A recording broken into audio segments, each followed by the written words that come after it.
statement, please. Yeah, congratulations, Kentucky. Great match on their end, specifically offensively. I hope they win the rest and go all the way through for it.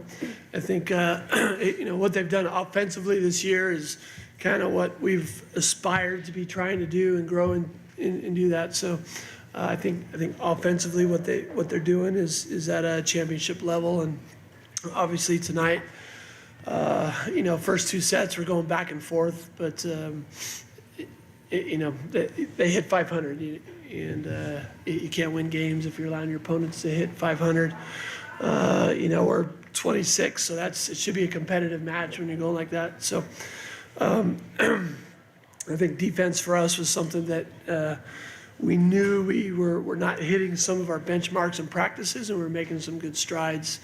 I see the draw, and man, hey, we're hitting a team that's hitting, almost 300. We're like, okay, we got some work to do. So felt like we needed like 3 blocks per set, and we fell under that mark. I thought we were hanging around offensively at times, like we didn't air ourselves out with the offense. 10 errors for them, 11 for us, but obviously they're much more terminal, and our serves kept us in it, but then their serves kind of pulled it away. Questions for student athletes first.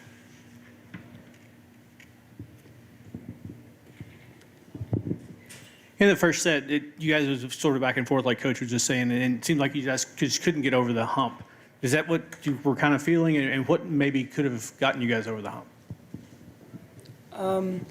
Yeah, I think for sure. I think it was tough because I think both sides were making really big plays. I think at the end of the day, it kind of came down to crunch time at the end. And I think kind of like what he said, there was a few things we didn't necessarily dial in. And I think kind of staying in the squirrely rallies, kind of the things that were a little crazier than normal. I think just finding a way to be disciplined and be strong throughout those rallies would have helped us. But I'm really proud of the way that it was back and forth. And I do think there was a lot of good big plays made on our side. I just think had they've been sustained, it would have been a little more successful. Yeah, I agree. I think for sure just overall it coming down to executing the game plan, I thought for sure would have been definitely a separator. And I think especially reiterating what Ali was saying, the difference maker, just settling down on the crazy plays. I just reminding everyone like, hey, we get another opportunity. We're in postseason to play the sport that we love. Like, we should need to settle down and really sink in, like let the moment sink in that we're here, like we're here to play volleyball. Let's just settle down on those crazy plays for sure. A couple things, just wondering, you all have played some really good teams. Just wondered how Kentucky compared, and is there anybody in particular that this kind of stands out and makes Kentucky hard to play against, or is just their balance that makes them hard? Yeah, I think, Kentucky's a really good team. I think, the Big 12 really sets us up for success, getting to see a lot of those tough opponents throughout conference. And so I don't think it was any surprise heading into the match against Kentucky. We knew that they were going to be playing some clean volleyball, but it wasn't anything that we haven't seen before going into Big 12. And so we knew what the game plan was. We just needed to execute it. Yeah.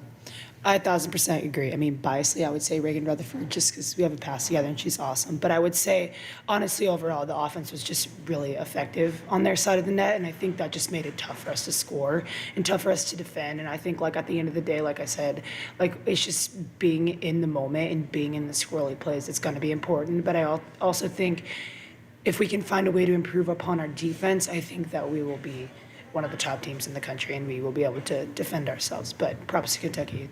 Their offense was amazing.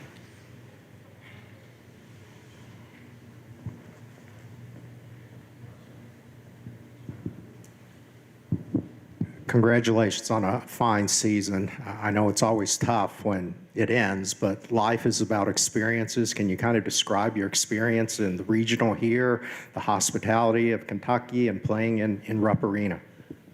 Yeah, we're just so blessed to be here and just so blessed to be here with this group. We've made so many memories in this 2023 season just going back to our training, and I just think really letting the moment sink in, like I was saying, and just getting the opportunity to play volleyball with each other. We've made a lot of core memories from preseason, conference, postseason.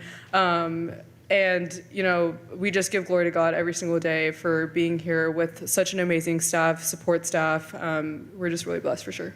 Yeah, I agree as well. I think at the end of the day, like, it's hard to be stressed. We talk about this a lot in our program. Like, it's hard to be stressed and also be grateful. So I think, like, at the end of the day, like, obviously we're upset with the outcome, but I think we're just really grateful for the opportunity to be here. You know, like, God gave us another day, like, another opportunity to wake up and go to the thing that we love that at some point will come to an end.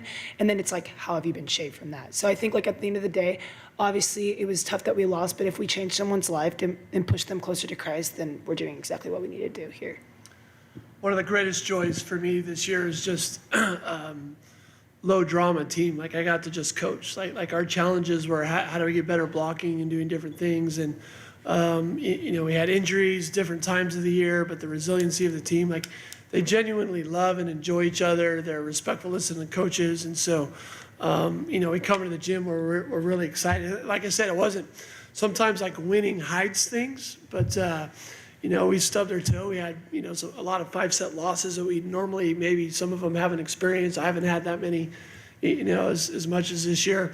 But the excitement and joy to come back in the gym with especially this team, was really fun. It makes it exciting for what the future looks like, because you got lots of tears in the locker room there, but because it matters. And so when I can see the hurt because the journey is here ending, but the start of every great journey is a difficult step. And so, I see today as just a disappointment, that doesn't end our season, but just the first step in another great journey for this team and for this program because of the quality of women that God's blessed me with that I get to be able to coach and be a part of.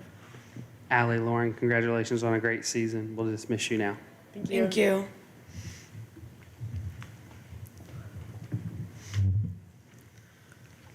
I was hoping some of that Texas Rangers magic would rub off, kind of up and down and don't win and the wild card, but.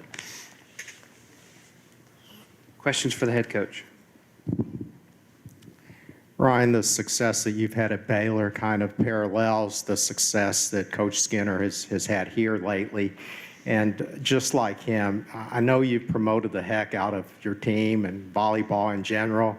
You look at the environment out there tonight and just talk about specifically how you view what Craig has done with the team here. He's done a spectacular job. And, because it starts because he's a great man of character, like approachable, wise, and he's got a genuine love for his student athletes as well. And, I know at AVCA convention, we ended up on the same panel together, and I'm writing notes as I'm hearing everything that he's sharing with, talking about, and it's just quality. I think at the end of the day, like we're competitive, but you want to treat people the way you want to be treated, and you just, I think in the uniqueness of Skinner when she transferred to Baylor and how we both handle that to promote each other, help each other, and what's in the best interest of them was there.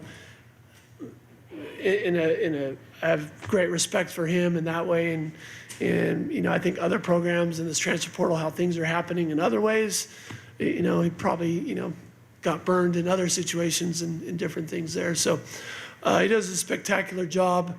Too good where hey, there's some Texas kids out there that I know we had on campus too that would have helped us. We love our girls. There's a purpose for how all these teams are designed, but it's deep admiration. And then, like I said, since being here, we've been treated extremely well, which is no surprise because it starts at the top, and he does a great job, and his staff also.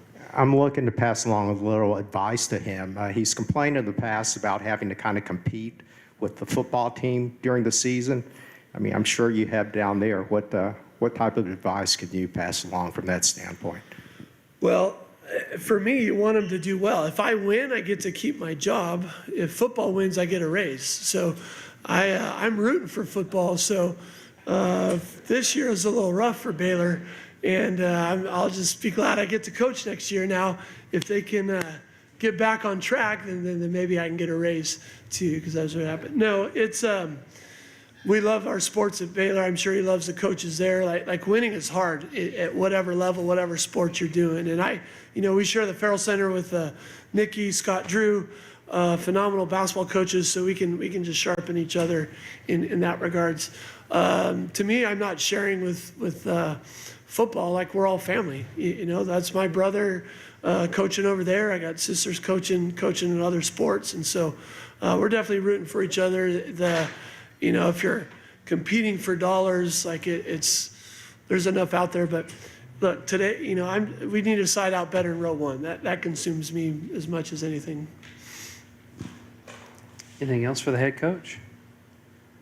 All right, congratulations on a great season. Thank you.